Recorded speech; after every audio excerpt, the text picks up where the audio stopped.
Good evening, everyone. Welcome. My name is Reddy Tiley. I'm the program director here at YEP, and I'd like to welcome you to tonight's presentation. For those that may be joining us for the first time, YEP is a nonprofit, non-political, and non-religious organization whose mission is to inspire, educate, and empower the Ethiopian professional community to make a positive impact in the world. We do that by building a strong community that shares ideas, skills, and resources to enrich lives.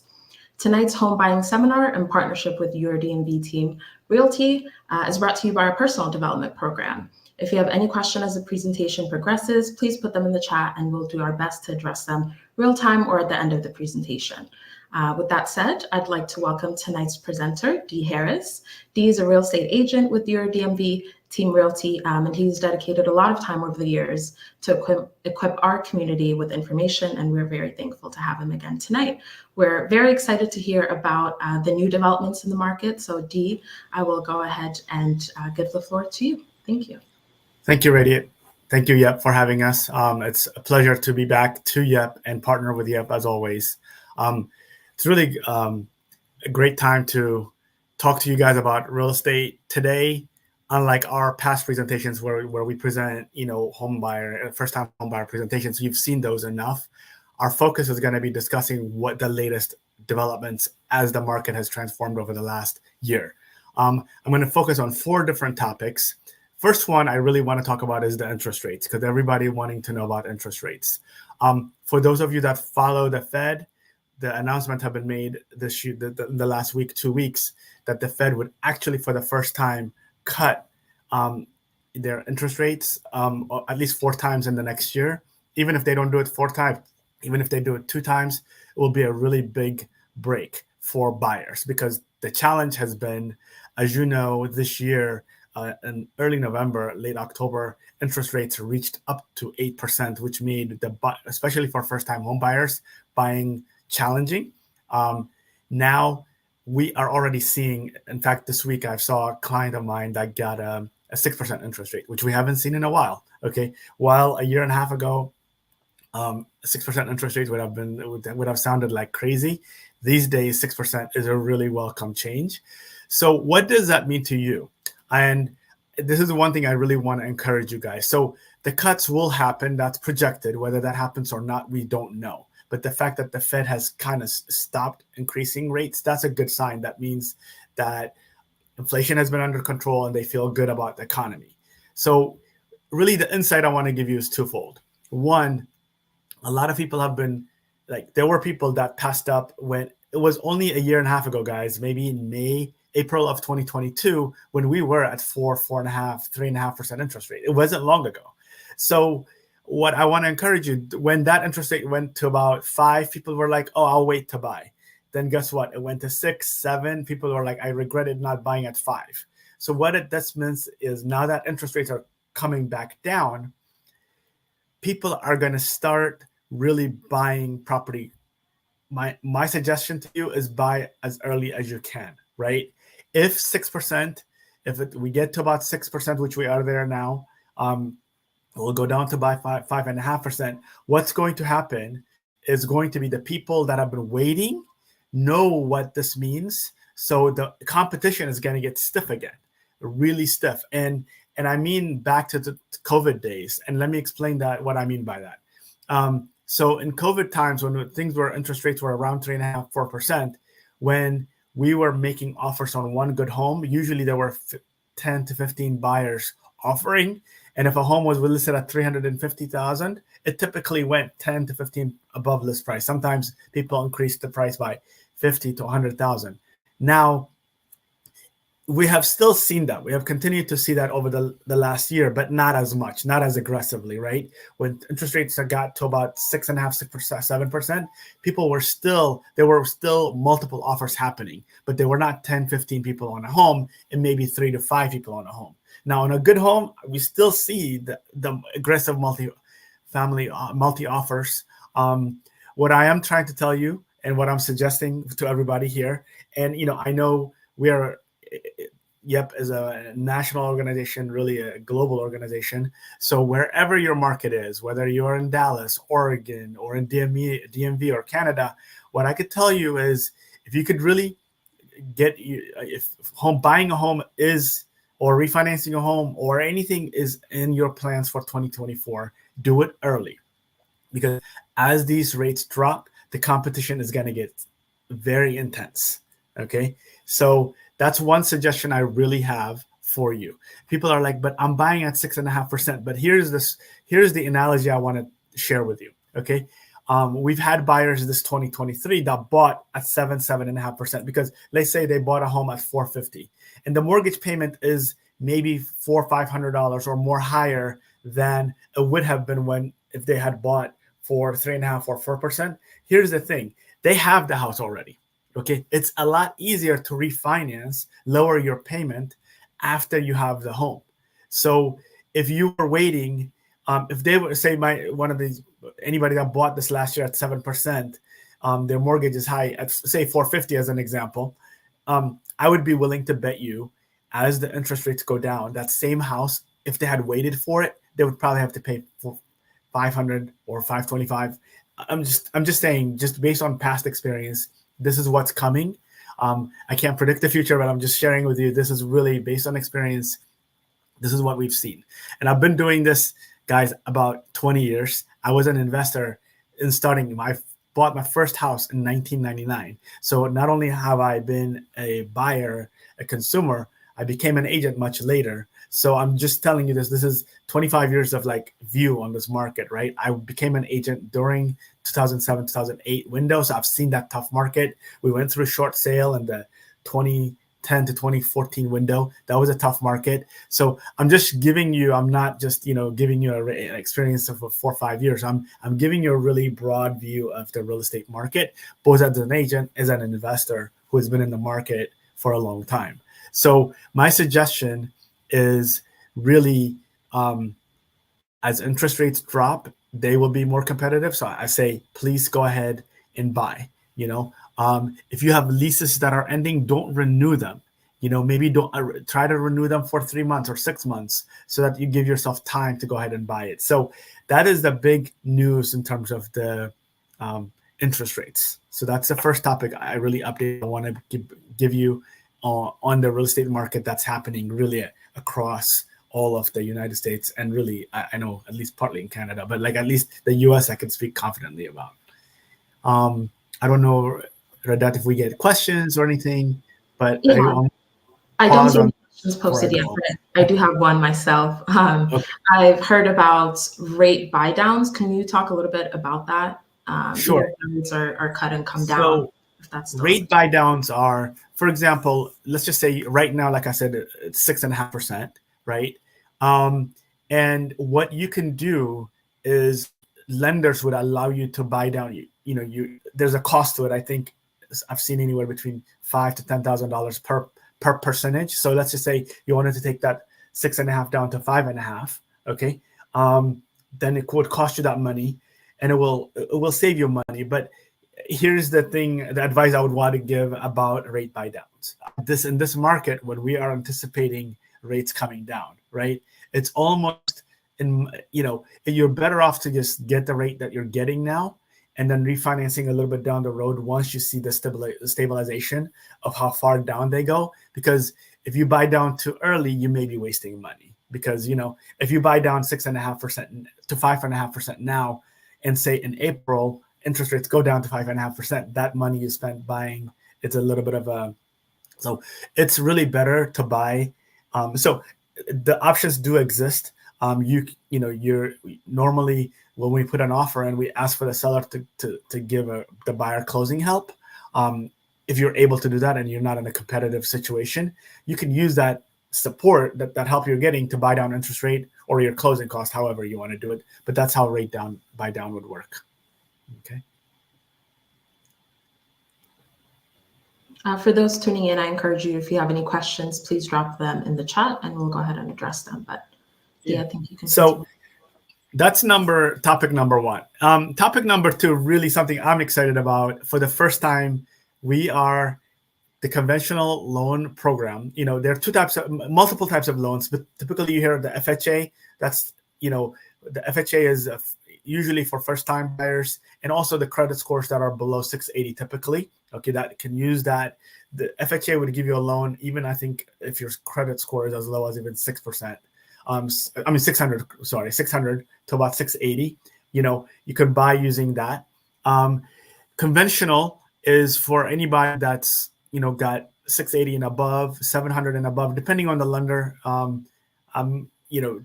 Those numbers vary a little bit, but conventional loan is for people that have the 680 or above credit score to buy a home.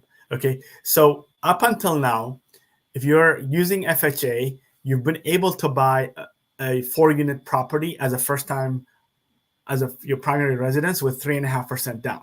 But that had its challenges, and I'll get into that in a moment. What I'm excited about is for the first time, conventional loan on November 20th, 23, effective that day, you can now, if it's your first home, and it's anything, a unit from 2 to 4 units, you can now put down 5% only and buy using a conventional loan. That's a big shift in the marketplace. And let me explain why.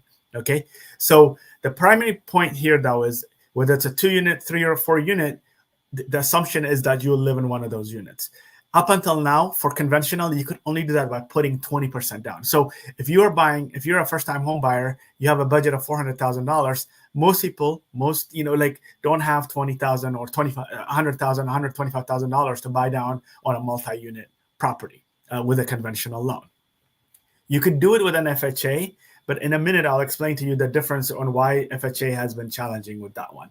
Okay, so that's a good. If you're buying for the first time and you're thinking of buying a condo, I really, really encourage you to think about buying, a multifamily property and using, the 5% down program. You're like, do you have, the requirements are you have to live in there for a year or 2 years. But after that, if your life changes, you have to move for work, you can always rent that property. You have to live there for the first couple of years. Those are the rules, like I said. But this is the only time you could really buy. After that, you can't come back and say, if you have a townhome or a single family home, it's hard to come by and say, oh, it's my first time. It's my first home. I'm going to put 5% down and buy this multifamily. So let me give you a little bit more detail why this is really exciting. And I'm going to try to be a little slow and explain why. In FHA, you can currently, and you've been able to do this for a long time, to buy by putting down 3.5%. But here's the thing. There is an FHA program. The FHA, you have to meet a certain threshold. Okay. So let me give a good example of, let's just say we're buying a $400,000 property. The rents are $4,000. Okay. The FHA sustainability test is what I'm pointing to. If let's just say the rents for the whole building are $4,000, they will only count $3,000 because one of the units they assume will be where you live.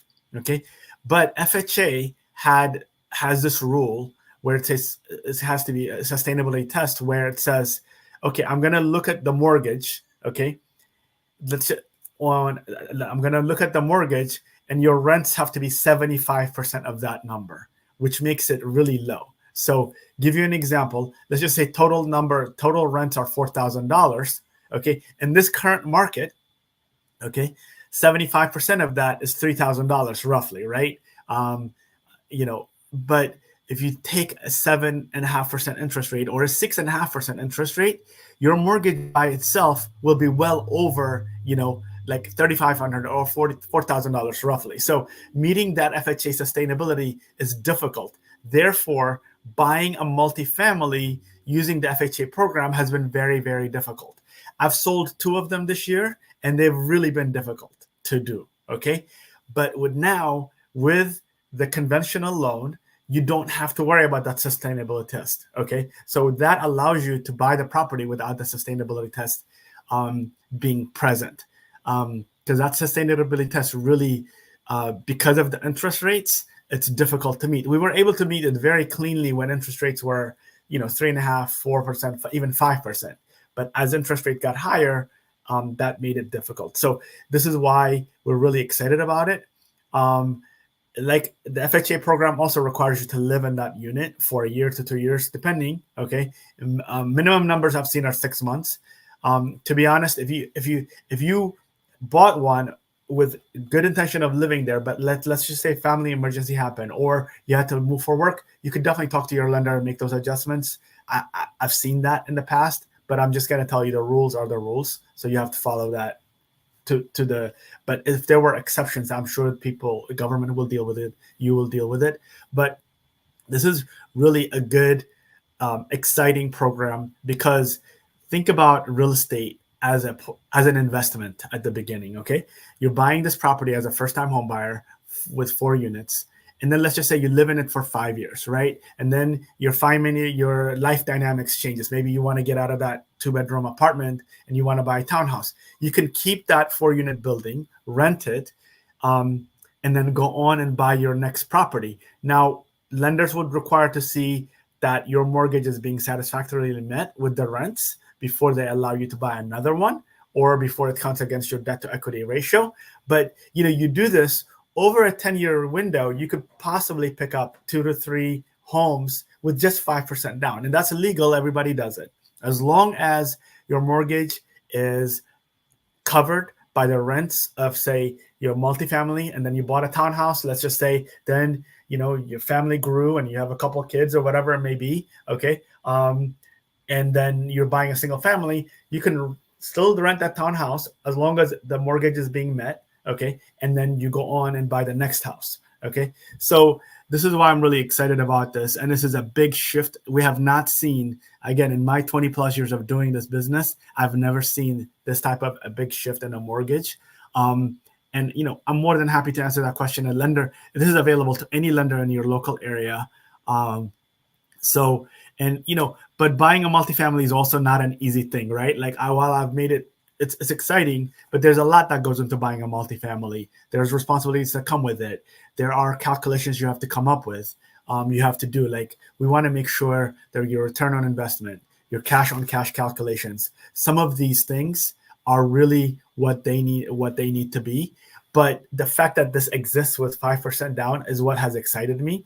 And, I know I'll connect with the Red Dot and Yep to do an investor kind of PowerPoint presentation, because that's a whole other dialogue that needs to happen in buying an investment in a commercial property. But this is bought as a residential property. This is why I really want to make sure those of you that are watching this, whether it's now or later, really pay attention to this, because a lot of times people just want to buy a condo and then maybe go to a townhouse or single family. You're losing out on an opportunity that no one has had in a long time, ever had. So this is really a big change.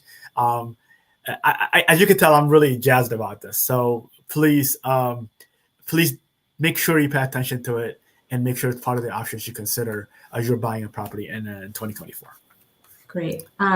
I do see one additional question, and this is, can you buy with 5% down only for your second house, or is that applicable also to your first purchase? So actually it's so let me explain how lenders work and like the logic works. It's actually for your second home too.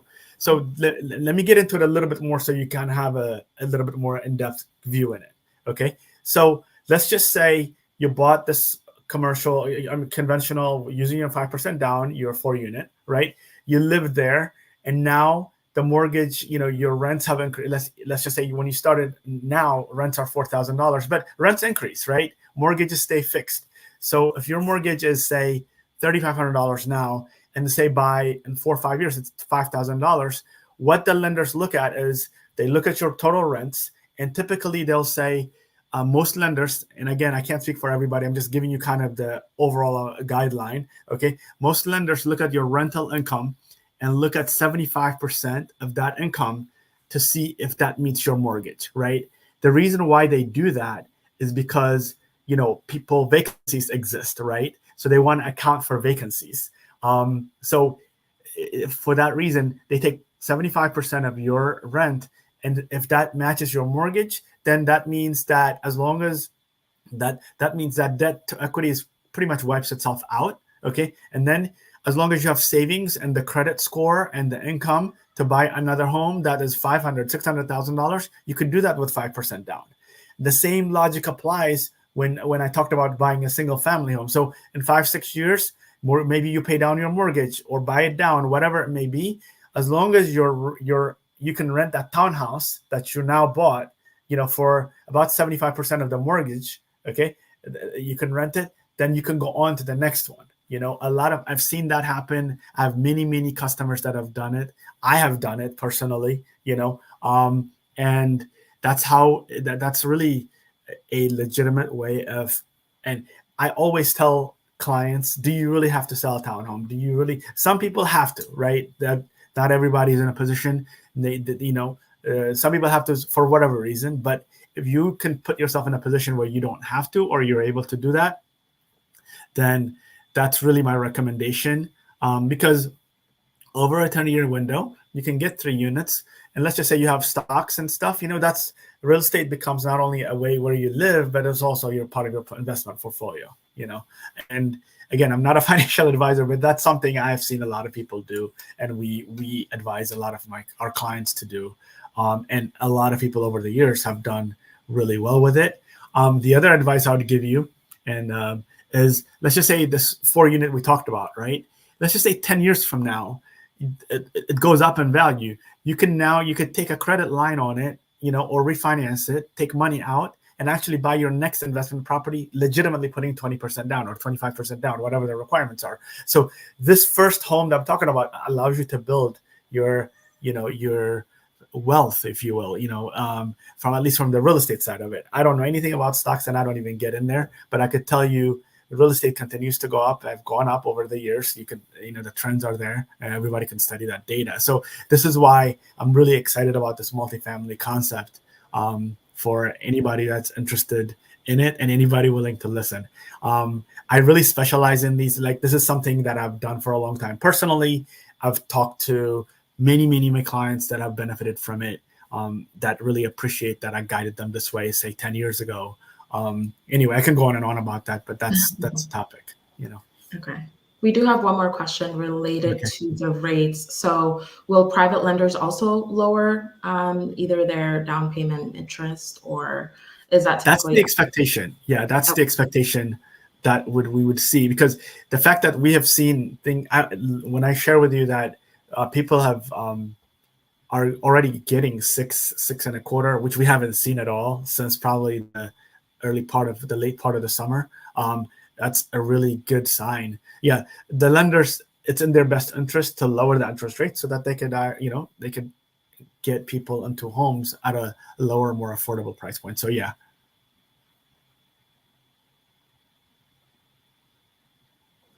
I think those are the questions we have for now. Okay, so perfect. Okay, so I'll get into my third topic.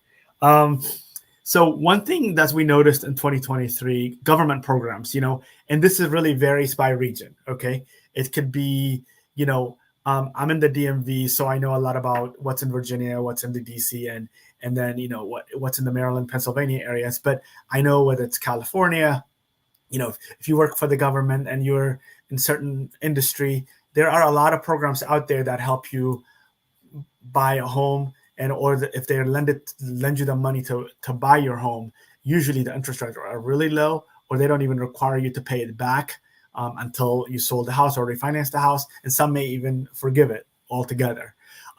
What we have noticed is these programs are running out of money early.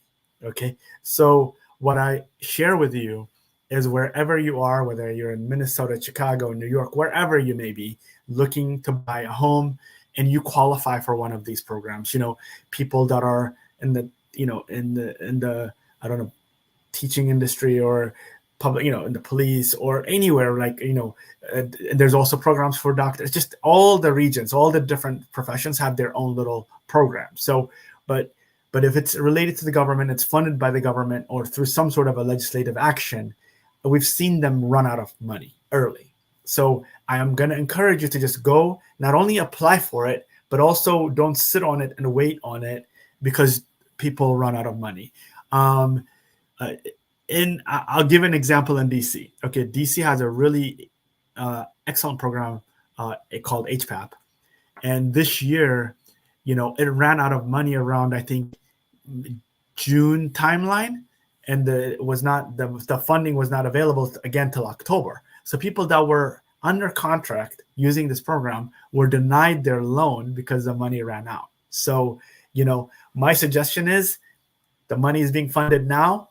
Go apply for it. Go get it. Go get your agent, and then go buy the home. Okay. So I'm just giving you that as an example because it's really sad. People were under contract, and then the loan was denied because the money ran out, and sellers are not going to wait for the next cycle to refund. So that's one suggestion I really want to have. There are a lot of good programs out there. Most of you know about them. Some programs, you have to know what you're also getting into. Some of them want to have equity in your home. So, and some have restrictions that this has to be your primary residence. You can't, if you in 5 years you want to go buy another home, you can't really rent the property. So some have that restriction. So make sure that the restrictions are aligned with the what kind of tolerance you have as well. Okay. So that's the overall update I wanted to give around programs, because there's so many of them everywhere for different groups of people with different income brackets and different professions. It's just look out for them, but make sure you take advantage of them early and quickly, really. Okay. What would be the order of the steps? So if I'm looking to buy my first home, should the first thing I do be research some of the programs that exist and then take the steps that follow? Okay. Exactly. And I hate to give, it's not that I hate, so I'm going to give you, because it applies to anywhere you are, right? Like for example, in Washington, D.C., in order to be an HPAP program or a DC open door programs, you have to live in Washington, D.C. and you have to go to seminars, you have to apply, right? Those take anywhere between a month to 3 months to qualify. Then they also take longer to get, like when you buy a home, instead of a 30-day close, which you normally get with a normal lender, they take a little longer because they're funding it 45 to 60 days. So, and earlier I said the market is going to be competitive. So this is why the earlier you do this, the less competition you're facing as well. So strategically, it's going to be better. So typically, you definitely want to find a program. Look at your employer and say, do I qualify for any programs? In Baltimore City, if you work for Johns Hopkins University, they qualify. They have programs that if you live near an area where they designate that they will provide you down payment, whatever the designation is for the area where they want to support in the city. There's so many other programs all around that I just encourage you to take a look at it. Okay. Okay, great. And those programs will be found either on the county or state resource. County, state. The other source is lenders. Talk to a lender, because the lenders are qualified. A lot of lenders are qualified to fund these programs in different ways. They have to go through their own training, right? So lenders are eager to share with you what programs they have for you, because there are some programs out there that allow you to pay off your student loan and buy a home and all kind of make it all part of your mortgage payment. That's a big savings for some people. Maryland has that program, and I know other states have it as well. All of it comes with a cost. You're paying a higher interest, but it depends on what your need is. And I think it's really exciting. But I will say, just go out there, get it, make it part of your New Year resolution, right? Like January 1, after the holidays are done, or whenever you're ready, just get in there, get going with it. And then get but don't let these programs run out of money. Just don't relax when you get approved. Go until you get the house and the key. You're really not done. I just want to make sure you understand that getting the funding is step one. It's a milestone, but it's not the end. Okay. Sounds great. And we do have one question. This is more related to the rates and potential refinance. I know you may not be able to give individual or direct advice, but maybe your thoughts on what would be a pro and con as to refinancing when you have good equity already in the I bought my home. So you could still refinance. If you have, I still recommend, like, if your interest rates is low, I just say don't refinance, right? But if your interest rate 2 years ago is about the time that interest rate started going up, okay? So if you bought in early 2022, likely you still had a decent rate around 3.5% to 4%.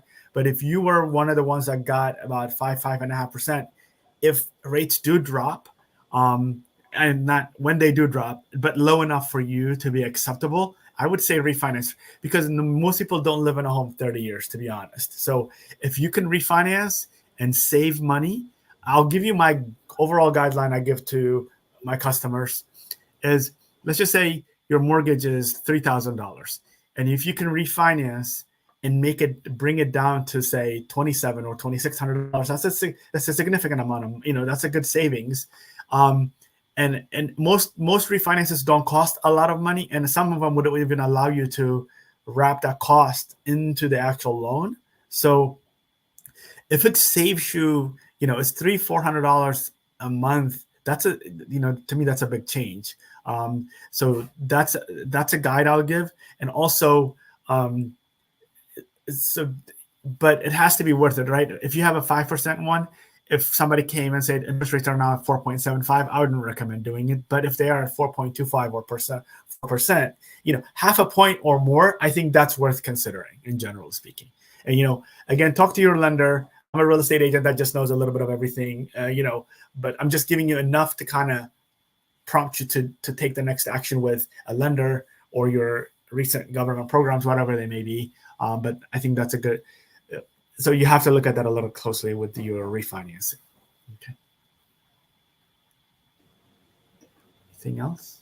No, I think we can move on to the next one. Let me talk to you about inventory, because I think most people think interest rates. This is the illusion people have, or like the delusion, like misinformation, I would say, people have about the inventory.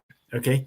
There is a shortage of housing across the United States in most places where there is a desire to be, like in most cities, that is not going to change, especially if interest rates come down again. There are like 3 or 4 different factors that are keeping people from selling their homes. One, baby boomers are choosing to stay in their homes and not go into a retirement home or a condo to kind of, they're actually modifying their homes so that the homes could accommodate them. They're still the largest audience, the largest group of people that we have that own homes. Okay. Second is the COVID effect, right? COVID has made people very conscious. And so people are like, I'm just going to stay in my home. I'm not going to sell my home. I'll do whatever I have to do. A lot of people have actually, if they have a yard, they've bumped out their homes. They have spent more money, refinanced their homes, and actually made it more like their existing home into their, into the home they think they'll buy.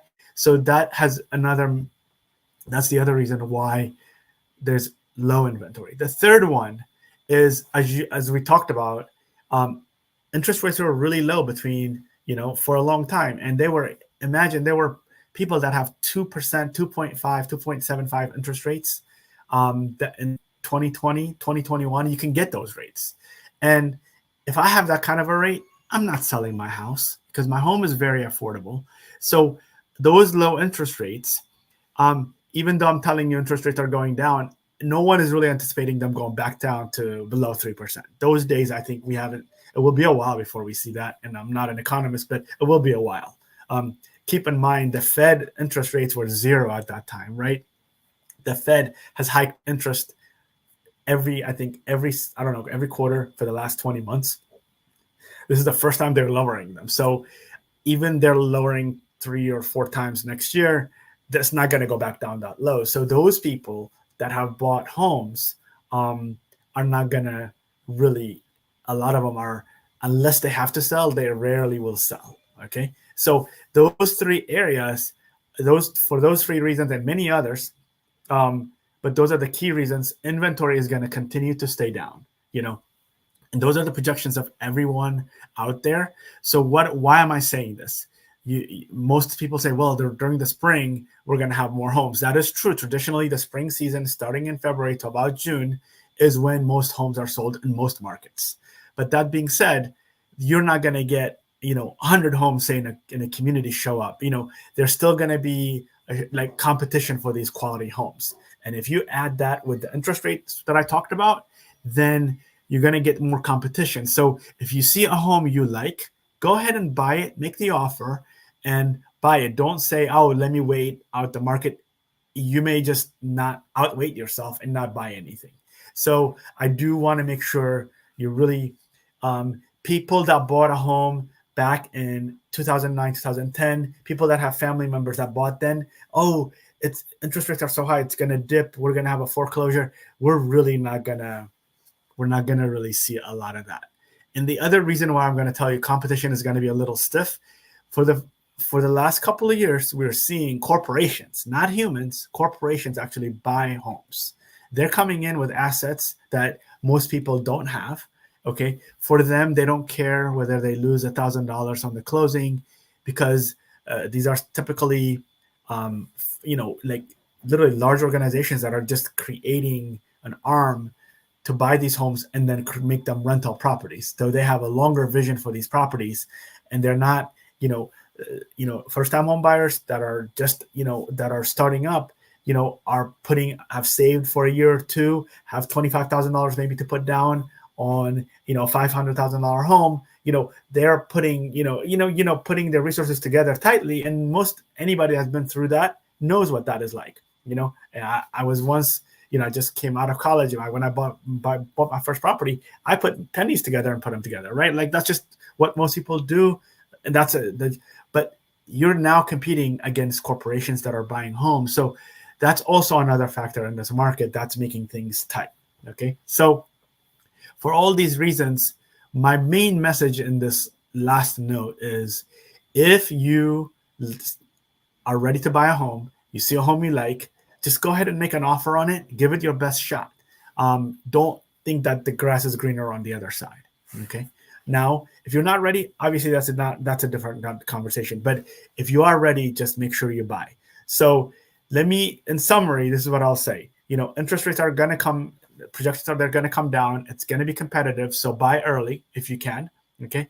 2, you saw me talk a lot about the 5% down program, conventional. And if you guys have questions after this, you can contact me up. I'll be more than happy to be available to answer any questions, or email you, or talk to you. And then obviously I talked about the government programs. Take advantage of them. Qualify, take advantage of them early. And my last point is inventory is still going to be tight. There's going to be shortage of housing, I think, for the foreseeable future, in most places where there's, high demand for living. We're talking about the big cities like LA, DC, Dallas, Atlanta, you name it, all the major areas where people are, living, and really, like, in those areas, there's going to continue to be a need, a shortage of homes. So hopefully you found this helpful. And if you have any questions, please, I'm here to answer any questions you have. And it's really a pleasure to be here. Thank you, Radat, for having me. Absolutely. Thank you so much, Dee. That was a lot of great information. I know I learned a lot and started to kind of plan out my 2024. So I absolutely appreciate that.